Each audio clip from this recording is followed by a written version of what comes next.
Yo, what is up guys, and welcome back to my F1 23 My Team Career Mode. We're here for round number 4 today for the Emilia-Romagna Grand Prix in Season 1. If you did miss out the last video, then there'll be a link in the top right hand corner of your screen. Or if not, it will be in a play. If you go onto my channel, there'll be a playlist made there. If you go to the playlist tabs, it'll be F1 23 My Team. But anyway, we head to Emilia-Romagna after not having a very good Baku Grand Prix. If you did miss it, spoilers are going to be shown in 3, 2, 1.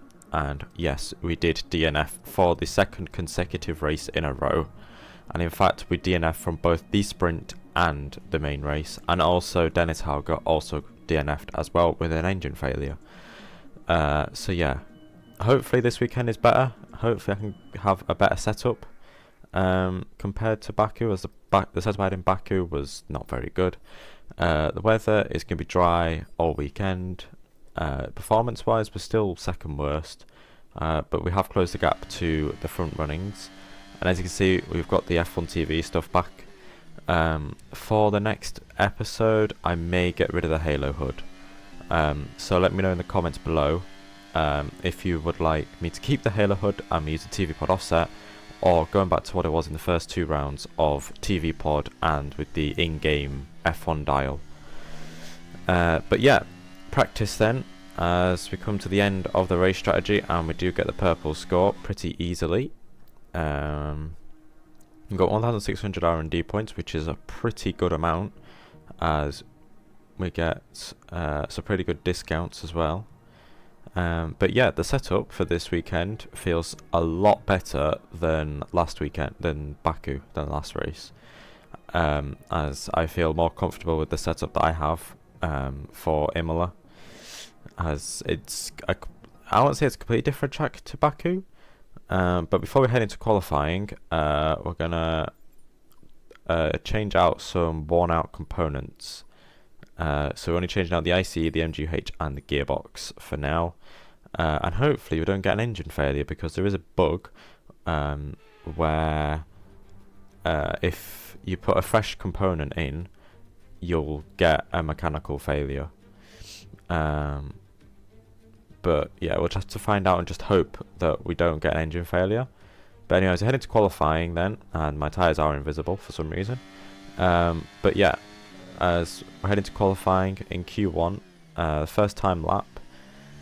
So we head through the final couple of corners then. And so far the lap time to beat is a 16.0 from Valtteri Bottas, and we do a 16.3. So we're 3/10 off Bottas in the Alfa Romeo, but we are ahead of Sargent though, which is very good, as we let the Alfa Romeo of Joe Grenu through. As I went for a cool down lap, and then I went for another push lap on the same set of tyres, as I had the fuel for it. And we start in this lap now, and as you can see, I was actually exactly 10 seconds slower on my cool down lap than what I was on my push lap, which is surprising. As we headed to turn 1, a little bit deep into turn 1, well, it's not really turn 1, it's turn 2, as turn 1 is just a little kink on the start finish straight. As we head through turn 5 and turn 6, we go a little bit wide and we get on that gravel, we get spot out on that curb as we head into Tamburello. And yeah, that is that lap done, and that set of tyres pretty much done, as we now skip to the end of the session, where we're going to do one run. We fueled for one push lap, as it's near the end. I went out with literally seconds to spare. I went out with about 1 minute 50 left, and I got round in time.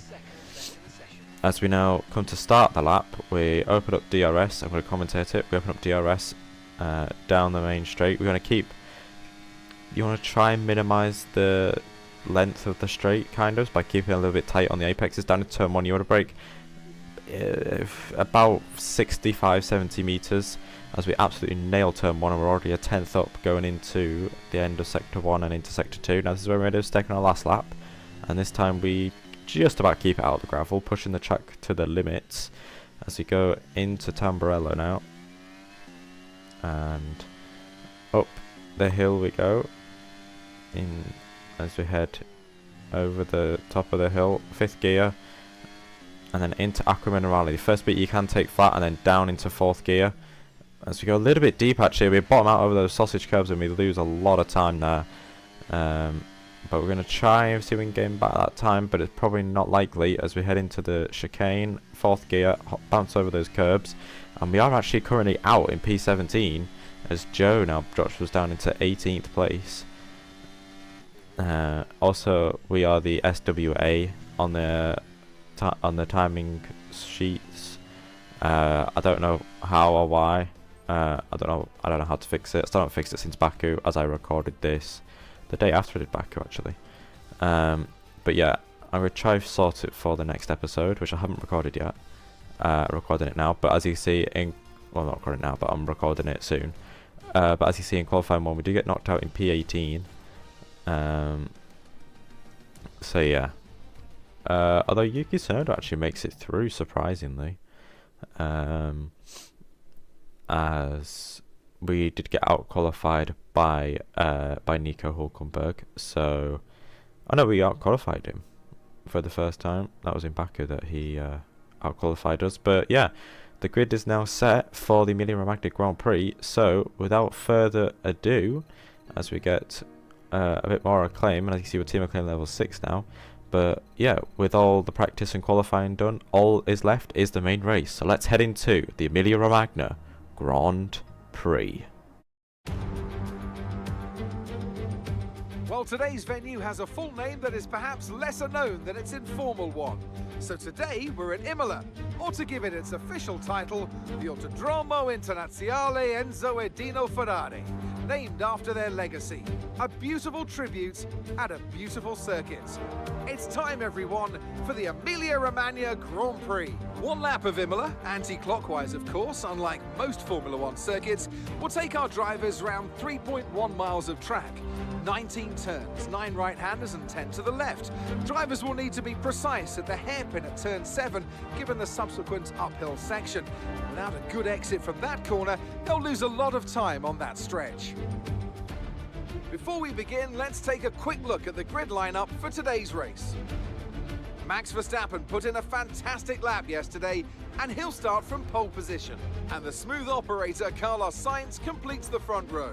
Moving on to the rest of the grid, we have Perez, Russell, Hamilton, Fernando Alonso, Norris, Ocon, Stroll, Gasly, Leclerc, Bottas, Joe, Albon, Oscar Piastri, Tsunoda, the owner driver, Hulkenberg, Hauger, De Vries, Sargent, and Kevin Magnussen fills the last spot on the grid. It's almost time for those 5 red lights to go out then. Let's see who can prevail today. Anthony Davidson joins me once again in the commentary box. Ant, it's fantastic to have you with us here, but I'm curious, as a man with experience out on the track, how do you stop those pre-race nerves from becoming overwhelming when you're lining up on the grid? Well, I imagine they'll be starting to feel the adrenaline as they anticipate the rundown into turn 1, a bit like preparing to go into battle. The unknown situation will bring nerves, but that's a good thing. It will keep them focused on the moment and on their surroundings as we build towards the start of the Grand Prix. Right, and then so here we are then on the formation lap then to start the Emilia-Romagna Grand Prix, and Kevin Magnussen picked up a penalty there, so we're now up into P17, and also Charles Leclerc had the penalty as I think he put it on pole. But as you can see, only the 2 Aston Martins starting on the hard tyres. Everybody else is on the medium, so they'll be going medium to hard, whereas the Aston Martins will be going hard to medium. As we're now just lined up on the grid, we're going to do a quick burnout, but it might have been a little bit too close, as we do try to push it and we do fail, unfortunately. So yeah, we are pushed back a little bit more than ideal, but here we go then to 5 red lights for the Emilia-Romagna Grand Prix, and it's lights out and away we go, and we get a good start, do we? As I think the AlphaTauri behind or something don't get a good start, but we get a jump on Yuki Tsunoda. As now we're heading down into turn 1, as we're going to look around the outside. We get past Piastri, and maybe we could try and look up the inside, look around the outside. We'll turn to the inside for turn 3, and we're off into P15. already, so we've already gained 2 places, which is pretty good going on the start. But we are on heavy fuel, so it's going to be difficult for us to keep up with the AI. But as we now head into turn 7, the tricky turn 7, are we going to get the traction down? Yes, we do. We get pretty good traction as we now come into the corner before into turn 9, and we go down the hill into Acqua Minerale for the first time of 32, as we've got 32 laps ahead of us of hopefully some pretty good action. But so far it hasn't really been much action, as maybe Piastri's going to have a look down the inside, maybe. Is it Piastri? I'm trying to look in the mirrors because the timing screen hasn't come up yet. It will come up after the leader, which currently is a Red Bull of, I think it is Max Verstappen. So Max Verstappen is leading the way then, as the timing screen should pop up now, and it does, and it was Piastri that was behind us.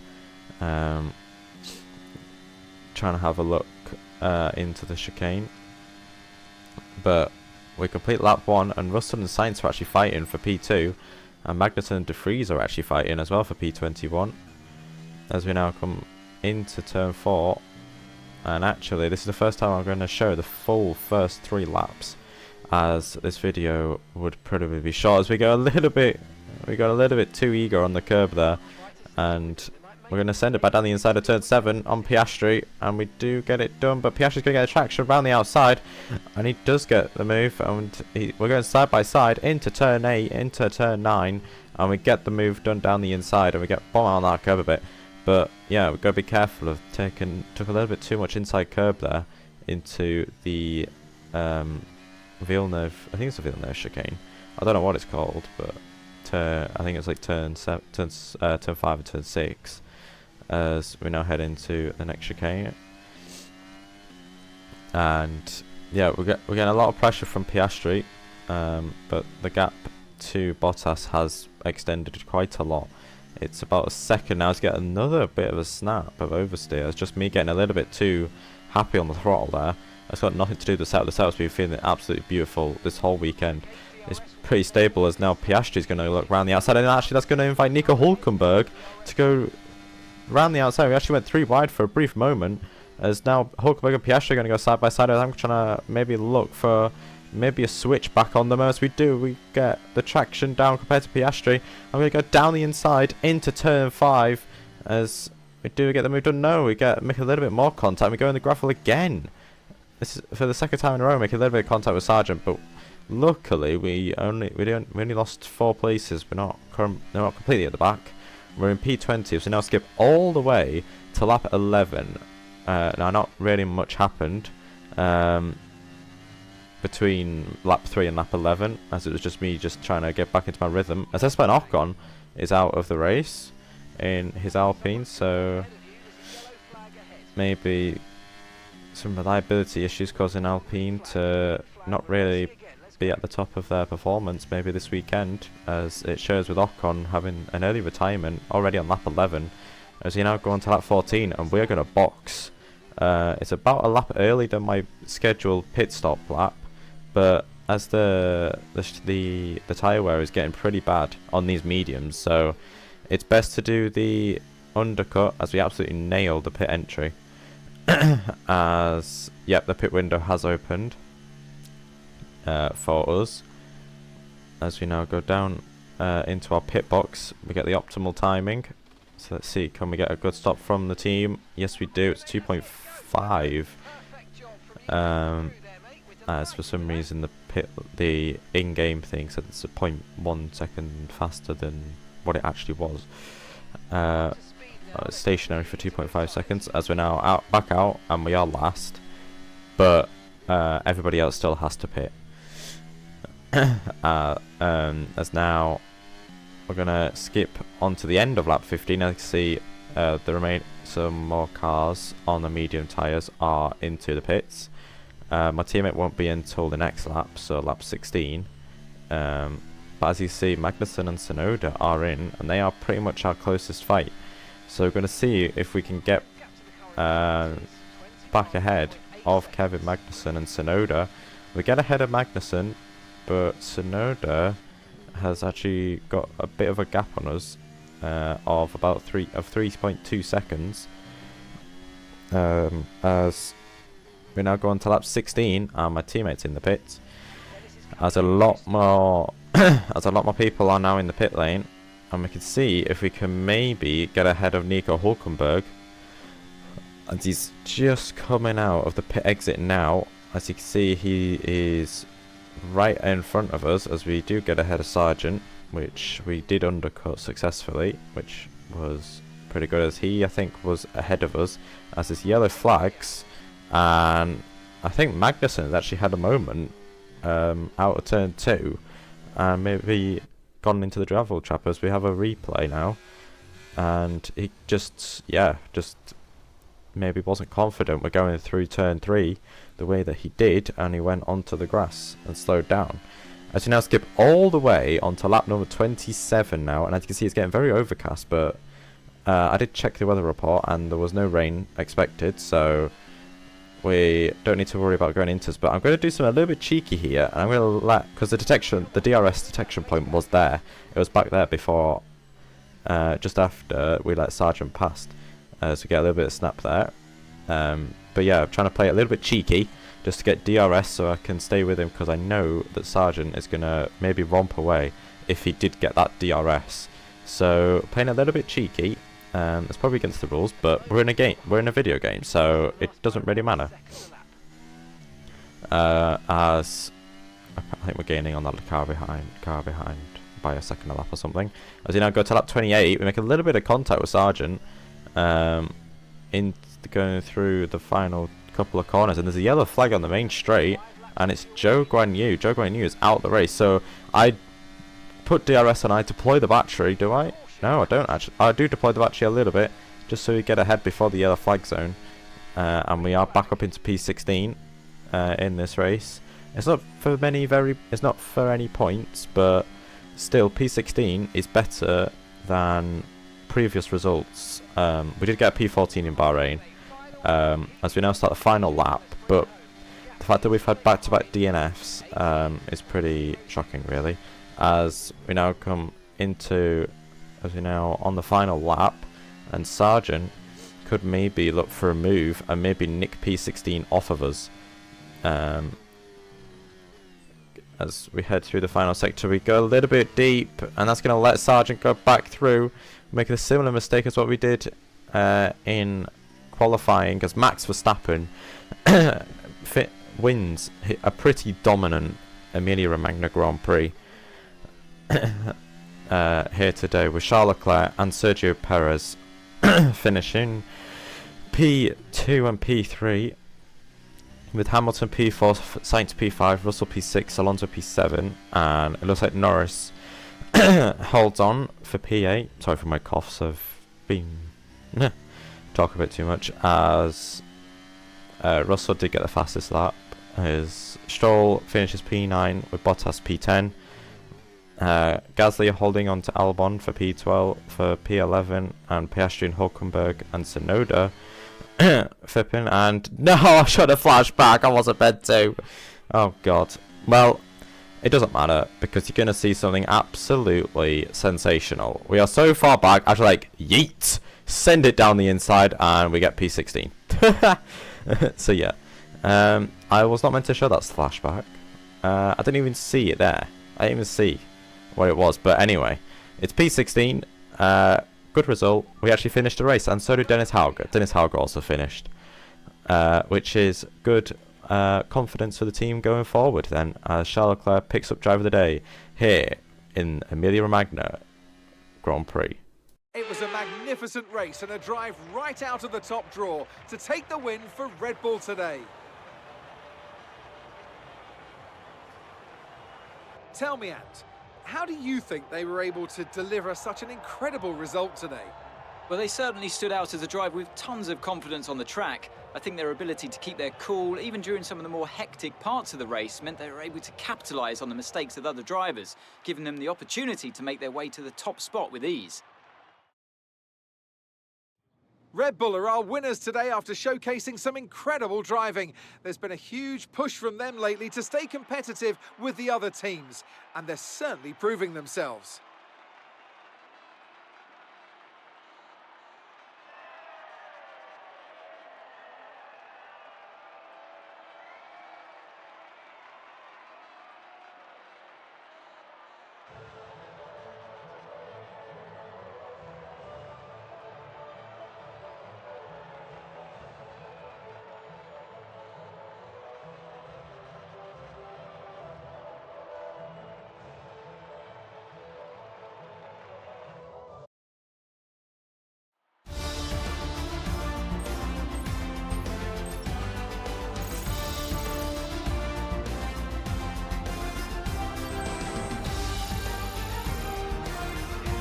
Let's see how the drivers' standings have changed.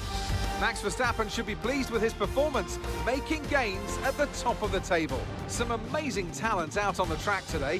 But Anthony, who would you pick as your driver of the day? Often my go-to would be a driver who's managed to pull off an especially impressive feat during the race. However, in this instance, I was more impressed by Max Verstappen's solid, clean driving throughout the event. Let's move on to the constructors. And pulling further ahead in the standings, it's Red Bull. Another team that will be satisfied with this Grand Prix is Alfa Romeo, whose good result moves them further up the championship. I'm equal parts exhausted and elated with this weekend of Formula One, so be sure to join us for the next one.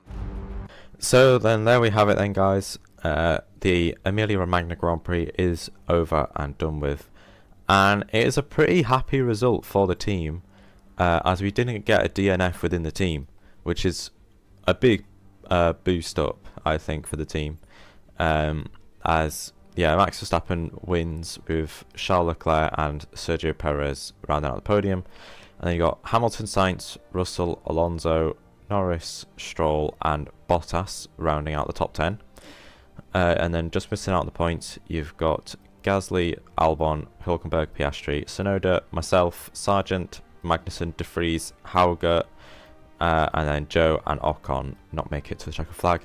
And even though Dennis Hauger finished the race, he finished it in last. But it's still a positive. Standings wise, Red Bull are pretty dominant out front. 12 points separate both them. And in the constructors, they've got a very dominant lead of 78 points. As we head into the next race, which will be Monaco, I think, which is going to be interesting. So yeah. And as I thought this video was going to be quite long, but actually it's not. We've done 22 minutes, which is not bad, as we do gain some more points in the rivalry with Hülkenberg, and we do level up to level 3, and Hauger levels up to level 7, so that's a big boost in morale and acclaim. But yeah, that's where we're going to leave it for today, guys. So if you have enjoyed, then make sure to leave a like and subscribe to the channel if you are new, and I'll catch you guys where we head to Monaco. So catch you guys in the next one. Hope you have a good day, and peace.